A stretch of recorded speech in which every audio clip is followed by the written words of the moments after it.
নমস্কার, আমি দিয়া আবারও চলে এসেছি কল্পনা ঘটনা নিয়ে। আপনি যদি আমার চ্যানেলে নতুন হয়ে থাকেন তাহলে সাবস্ক্রাইব করতে একদম ভুলবেন না। আজকের ঘটনাটি আমাকে পাঠিয়েছেন রবিন হালদার, হাসনাবাদ থেকে। তিনি যেভাবে আমাকে লিখে পাঠিয়েছেন আমি সেইভাবেই আপনাদের পড়ে শোনাব। চলুন শোনাই আজকের ঘটনা। নমস্কার, আমি রবিন হালদার, হাসনাবাদ থেকে। কাজের সূত্রে আমি প্রতিদিন কলকাতা থেকে যাতায়াত করতাম।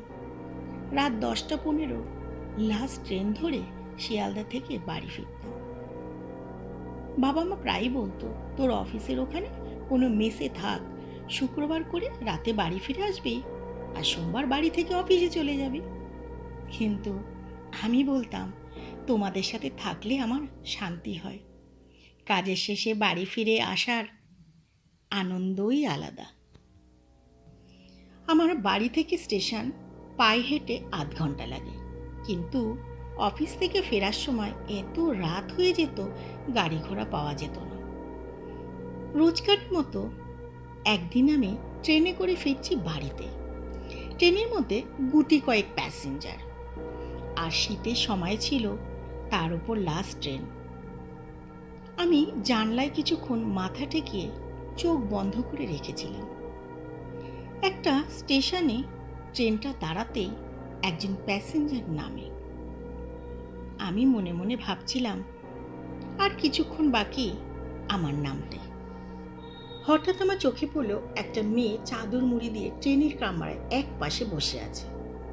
এমনভাবে চাদর জড়ানো, মুখ প্রায় দেখাই যাচ্ছে না। একটু পরে ঘুরে দেখি কামরায় শুধু আমি আর মেয়েটি। মেয়েটি পরের স্টেশনেই নেমে যায়। আমি তখন ট্রেনে পুরো একা। সেদিন ভীষণ ঠান্ডা ছিল, আর ফাঁকা ট্রেনে কেন জানি না একটু ভয় ভয়ও করছিল। আমার স্টেশন আসতে আমি নেমে পড়ি। ট্রেন থেকে নেমে আমি বাড়ির দিকে হাঁটতে শুরু করলাম। আমি যখন হাঁটছিলাম আমার মনে হচ্ছিল কে যেন পিছনে পিছনে আমার সাথে হাঁটছে। কিছুটা এগিয়ে যেতেই আমি পিছনে ঘুরে তাকিয়ে দেখি ট্রেনে থাকা ওই মেয়েটি, একইভাবে চাদর জড়ানো। আমি তখন একটু ঘাবড়ে যাই।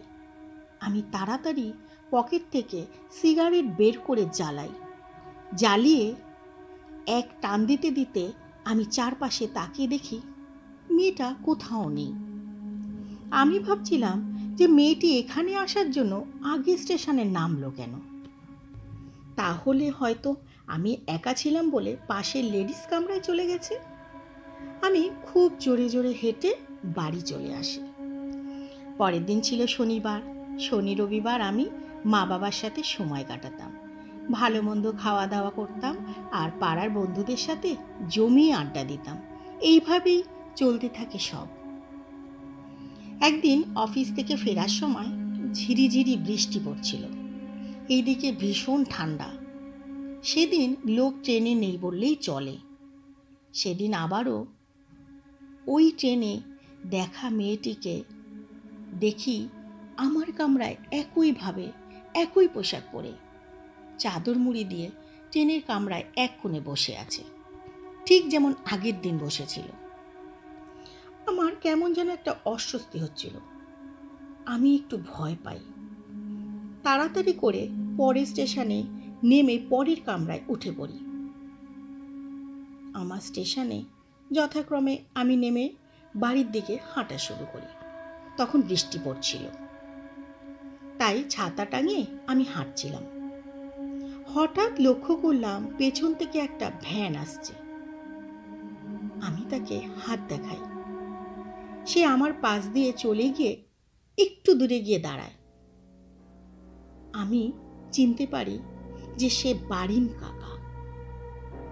আমি ভ্যানের দিকে এগিয়ে গিয়ে বলি, বারিন কাকা, আমাকে বাড়ি ছেড়ে দেবে? কিছু না বলে শুধু ঘাড় নাড়ায়। আমি দেখলাম ভ্যানের সামনের দিকে একটা মেয়ে বসে আছে। আমি পিছনের দিকে বসে ছাতা মাথায় দিয়ে উঠে পড়লাম।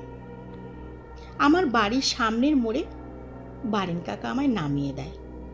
ওই বৃষ্টির দিনে আমাকে এগিয়ে দিল বলে আমি ভেবেছিলাম তাকে কিছু টাকা দেব। আমি নেমে ব্যাগ থেকে টাকা বের করি, ঘুরে তাকিয়ে দেখি বারিন কাকা নেই। আমার খুব খারাপ লাগে যে আমি টাকাটা দিতে পারলাম না। আমি তারপর বাড়ি ঢুকে যাই। পরের দিন আমার ছুটি ছিল। আমি পাড়ার ক্লাবে যাই ক্যারাম খেলতে।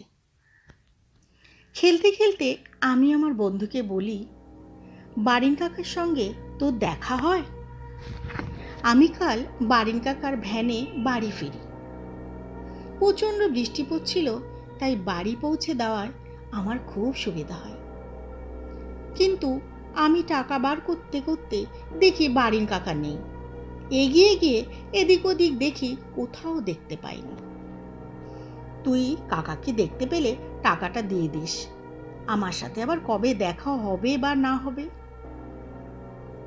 তখন আমার বন্ধু আমার দিকে তাকিয়ে থাকে, তারপর বলে, তুই কাল বারিন কাকার ভ্যানে এসেছিস?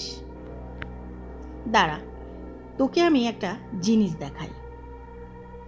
একটা খবরের কাগজ নিয়ে আসে আর আমাকে দেখায়। আমি পড়ে দেখি বারিন কাকা আর তার মেয়ে একটা লরি অ্যাক্সিডেন্টে কিছুদিন আগে মারা গেছে।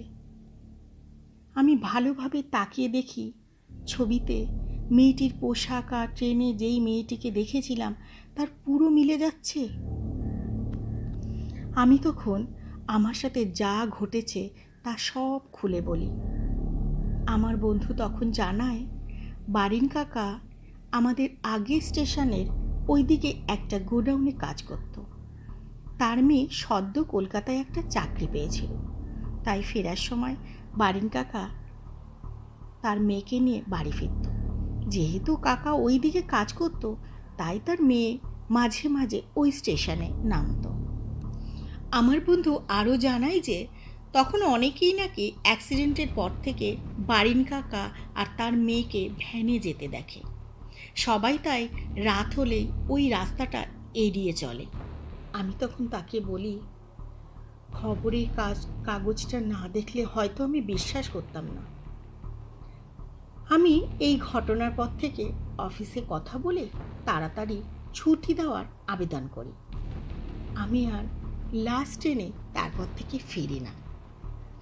এই ছিল রবিনের সাথে ঘটে যাওয়া ঘটনা।